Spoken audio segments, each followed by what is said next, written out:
담임 목사님께서는 어제 코로나19 2차 백신 접종을 하셨고, 그로 인해 오늘 새벽은 제가 대신 인도하게 되었습니다.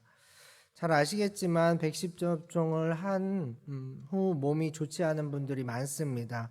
모든 분들 잘 회복될 수 있도록 기도해 주시기 바랍니다. 오늘 우리에게 주시는 하나님의 말씀 보도록 하겠습니다. 오늘 우리에게 주시는 하나님의 말씀 여호수아 19장 24절부터 20장 9절까지의 말씀입니다. 여호수아 19장 24절부터 20장 9절까지의 말씀을 드라마 바이블로 함께 듣도록 하겠습니다. 다섯째로 아셀 자손의 지파를 위하여 그 가족대로 제비를 뽑았으니 그들의 지역은 헬갓과 할리와 베덴과 악삽과 알람멜렉과 아맛과 미살이며 그 경기의 서쪽은 갈멜을 만나 시홀 림낫에 이르고 해 뜨는 쪽으로 돌아 벳다곤에 이르며 스불론을 만나고 북쪽으로 입다엘 골짜기를 만나 베게멕과 느이엘에 이르고 갑을 왼쪽으로 나아가서 에브론과 르홉과 함몬과 가나를 지나 큰 시돈까지 이르고 돌아서 라마와 견고한 성읍 두로에 이르고 돌아서 호사에 이르고 악십 지방 곁 바다가 끝이 되며 또 움마와 아벡과 르홉이니 모두 22성읍과 그 마을들이라. 아셀 자손의 지파가 그 가족대로 받은 기업은 이 성읍들과 그 마을들이었더라. 여섯째로 납달리 자손을 위하여 납달리 자손의 가족대로 제비를 뽑았으니 그들의 지역은 헬렙과 사아난림의 상수리 나무에서부터 아담이 네겝과 얌리엘을 지나 라쿰까지요. 그 끝은 요단이며 서쪽으로 돌아 아스노 타볼에 이르고 그곳에서부터 북곡으로 나아가 남쪽은 스불론에 이르고 서쪽은 아셀에 이르며 해 뜨는 쪽은 요단에서 유다에 이르고 그 견고한 성읍들은 시딤과 세르와 함맛과 라갓과 긴네렛과 아다마와 라마와 하솔과 게데스와 에드레이와 엔하솔과 이론과 믹다렐과 호렘과 벳아낫과 벳세메스니 모두 19성읍과 그 마을들이라. 납달리 자손의 지파가 그 가족대로 받은 기업은 이 성읍들과 그 마을들이었더라. 일곱째로 단 자손의 지파를 위하여 그들의 가족대로 제비를 뽑았으니 그들의 기업의 지역은 소라와 에스다올과 이르세메스와 사알라빈과 아얄론과 이들라와 엘론과 딥나와 에그론과 엘드게와 기쁘돈과 바알랏과 여훗과 브네브락과 가들림몬과 메알곤과 락곤과 요빠 맞은편 경계까지라. 그런데 단자손의 경계는 더욱 확장되었으니 이는 단자손이 올라가서 레센과 싸워 그것을 점령하여 칼날로 치고 그것을 차지하여 거기 거주하였습니다. 그들의 조상 단의 이름을 따라서 레셈을 단이라 하였더라. 단자손의 지파가 그에 딸린 가족대로 받은 기업은 이 성읍들과 그들의 마을들이었더라. 이스라엘 자손이 그들의 경계를 따라서 기업의 땅 나누기를 마치고 자기들 중에서 눈의 아들 여호수아에게 기업을 주었으니 곧 여호와의 명령대로 여호수아가 요구한 성읍 에브라임 산지 딥낫세라를 주매 여호수아가 그 성읍을 건설하고 거기 거주하였더라. 제사장 엘르아살과 눈의 아들 여호수아와 이스라엘 자손의 지파의 족장들이 실로에 있는 회막 문 여호와 앞에서 제비 뽑아 나눈 기업이 이러하니라. 이에 땅 나누는 일을 마쳤더라. 제 20장.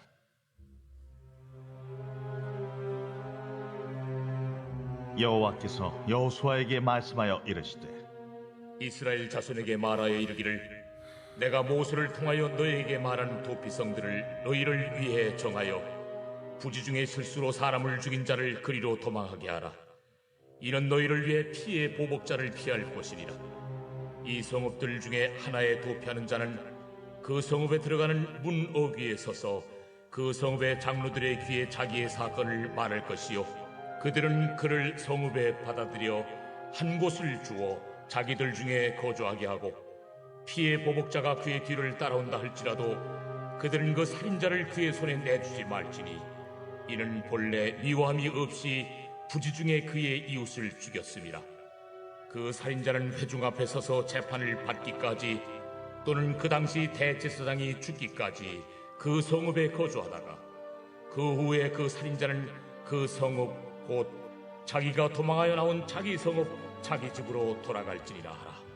이에 그들이 납달리의 산지 갈릴리 게데스와 에브라임 산지의 세겜과 유다 산지의 기럇 아르바 곧 헤브론과 여리고 동쪽 요단 저쪽 루벤 지파 중에서 평지 광야의 베셀과 갓 지파 중에서 길르앗 라못과 므낫세 지파 중에서 바산 골란을 구별하였으니 이는 곧 이스라엘 모든 자손과 그들 중에 거류하는 거류민을 위하여 선정된 성읍들로서 누구든지 부지 중에 살인한 자가 그리로 도망하여 그가 회중 앞에 설 때까지 피해 보복자의 손에 죽지 아니하게 하기 위함이라. 아멘. 여호수아 19장은 18장부터 소개된 내용의 마무리로서 땅을 아직 분배받지 못한 7지파다가 여호수아에게 책망을 들으며 자신들이 놓치고 있던 사명을 다시 회복하여 땅을 분배받는 내용입니다. 그래서 18장에서는 베냐민 지파가, 19장에서는 시몬, 스불론, 이사갈, 아셀, 납달리, 단 지파의 땅의 마을들과 또 성읍들이 아주 자세하게 기록되어 있습니다. 이렇게 자세한 각 지파의 기록들은 사실 우리가 읽기에는 조금 부담스럽습니다. 우리나라의 그런 지역들도 잘 모르는데 가나안 땅의 지명들이 우리 눈에 들어올 리가 없겠죠. 그러나 성경은 우리 입장도 중요하지만 먼저 당시 이스라엘 백성들 그리고 이 성경을 읽었던 그 후손들의 관점을 깊이 생각하고 묵상해 볼 필요가 있습니다. 만약 지금 여러분에게 하나님께서 땅을 주시겠다고 지도를 피셨다면 그리고 용인지역 어디가 너희 땅이라고 불러주신다면 어떠시겠습니까? 눈에 쌍심지를 켜고 누구는 펜을 들고 누구는 녹음기를 들고 내가 모르는 지역 이름이 나오면 더 잘 듣기 위해서 더 잘 알기 위해서 노력하시지 않겠습니까? 저는 그럴 것 같습니다. 지금 이스라엘은 수백 년간의 약속을 기다린 결과를 얻고 있는 것입니다. 이 지명, 이 경계 하나하나가 불려질 때의 감격과 감동은 우리가 가히 상상할 수 없을 만큼의 크기였을 것입니다. 그런데 말이죠. 정말 그럴까요? 그 감격이 이스라엘만의 것일까요? 우리가 예배드리러 나올 때, 하나님의 말씀을 들을 때, 기도하며 하나님의 뜻을 구할 때 사실 이런 마음으로 이런 기대로 나오셔야 하지 않을까요? 물질의 복 무시할 수 없습니다. 땅의 복 너무나 부럽습니다.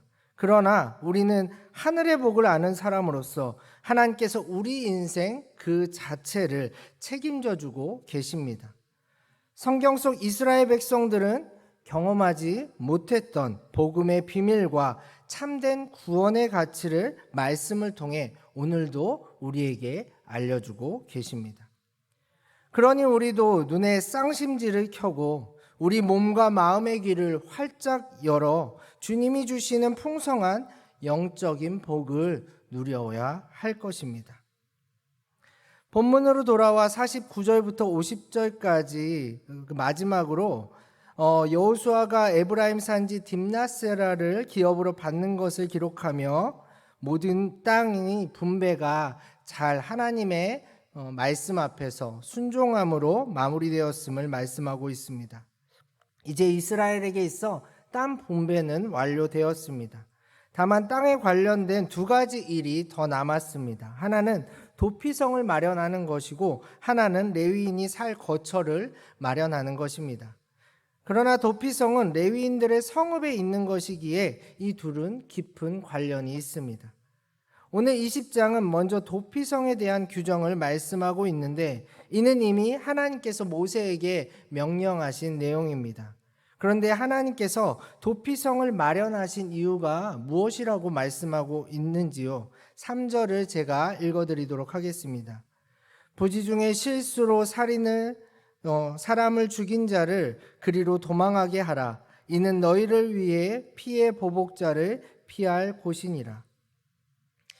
그렇습니다. 이 규정은 인간관계에서 또 공동체의 삶 속에서 실수로 사람을 죽인 자의 생명을 보호하기 위함입니다.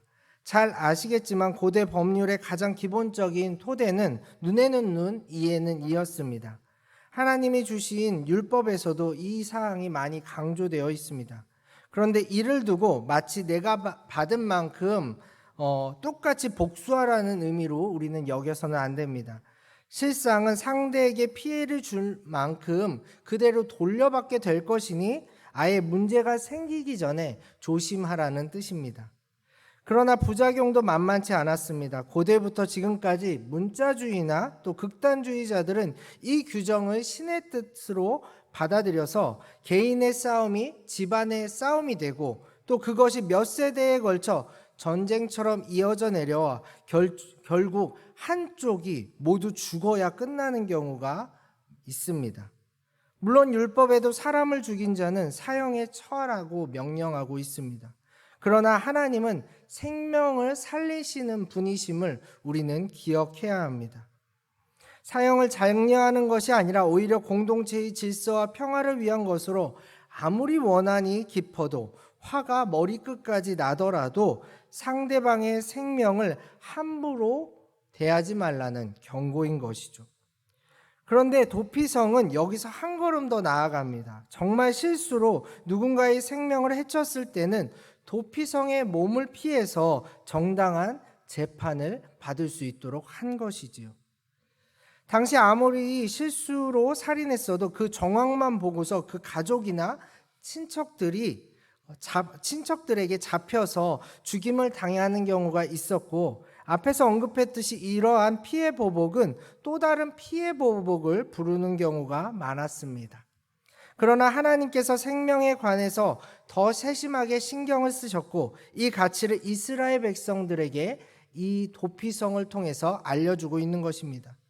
도피성의 위치는 이스라엘 땅 요단강을 중심으로 동편의 3곳, 서편의 3곳, 이렇게 6곳의 성읍으로 정해졌습니다. 이곳들은 이스라엘 어느 곳에서든지 하루 정도 걸으면 닿을 수 있는 거리였죠. 도피성의 장로들은 성문에 모여 이 살인자를 받아들일지에 대한 간단한 재판을 하고 그가 정말 실수로 살인하였다고 판단을 한 경우 도피성에서 보호했습니다. 그렇게 정식 재판을 받기까지 그곳에 머물게 한 것이지요. 사랑하는 용인영락교회 성도 여러분, 이 도피성은 고대 사회 속에서 볼 수 없었던 아주 독특한 제도였습니다. 아주 세밀하게 생명을 보호하시려는 하나님의 마음이 가득 담겨져 있습니다. 그리고 이 독특한 제도에 독특한 규칙이 하나 더 있었습니다. 도피성에 머물게 된 살인자가 그 당시에 대제사장이 죽으면 그는 더 이상 도피성에 머물지 않아도 되었습니다. 자기 집으로 돌아가 다시 일상에서의 삶을 살 수 있었습니다. 왜냐하면 고의든 실수든 살인은 분명 죗값을 받아야 하는데, 그리고 그 죗값의 공식은 눈에는 눈, 이에는 이를 기본으로 하고 있기에 결국 피는 피로 갚아야 하는 상황인데, 공동체의 대표성을 가진 대제사장의 죽음을 이 살인자의 피값으로 여겼기 때문입니다. 그렇게 대제사장은 이 살인자를 대신하여 죽은 것이 되었고, 살인자는 자신의 죗값이 속해져 자유인으로 복귀할 수 있게 된 것이죠. 여러분, 이 장면에서 우리는 놀라워할 수 있어야 합니다. 바로 이것이 복음이기 때문입니다. 영적인 관점에서 보면 도피성의 이 규정은 우리의 구원을 더욱더 풍성하게 만들어줍니다. 우리가 누구입니까? 물론 우리는 누군가를 살인하지 않았습니다. 그러나 우리는 하루에도 12번씩 마음속으로 이 실수로 살인한 자보다, 도피성에 도망쳐야 하는 자들보다 더한 죄를 짓고 있습니다. 그래서 바울은 고백했습니다. 죄인 중에 내가 괴수라고 말이죠. 알고 보니 하나님은 그런 우리를 위해 도피성을 마련해 주셨습니다. 그런 우리를 위해 대제사장 예수 그리스도를 보내주셨고 그분의 십자가 죽음으로, 십자가 피값으로, 십자가 대속으로 우리를 용서하시며 하나님의 자녀로 자유를 주셨습니다. 그 복음의 은혜 덕분에 우리는 이렇게 결혼도 하고 자녀도 보고 손주도 보며 교회에 나와 예배드리고 찬양하며 기도하며 살 수 있는 것입니다. 그렇습니다. 하나님의 은혜 아닌 것이 없습니다. 이 새벽 그리고 오늘 하루 이 감격과 감사로 기도하시면서 하나님을 만나고 하나님과 더욱 깊이 동행하시길 바랍니다. 은혜를 알아보고 은혜를 고백하는 여러분을 주님께서도 기뻐하시며 가장 선하고 좋은 길로 인도하실 것입니다. 함께 기도하겠습니다. 하나님 감사합니다. 말씀을 통해 오늘을 살아갈 영적인 복을 허락해 주시니 감사합니다. 내게 그리고 우리 공동체에 허락하신 은혜가 무엇인지 늘 알게 하시고 고백하게 하시며 다른 어떤 것보다 우리를 주의 자녀, 주의 백성으로 삼으신 하나님을 만나게 하옵소서. 수많은 기도의 제목들, 우리 발목을 붙드는 죄의 습관들, 삶의 어려움들 모두 주님께 솔직히 아뢰입니다. 회개하고 결단하며 주님의 자비를 구하며 오늘을 살아갈 때 하나님의 뜻 가운데 좋은 응답을 맛볼 수 있도록 하옵소서. 예수님의 이름으로 기도합니다. 아멘.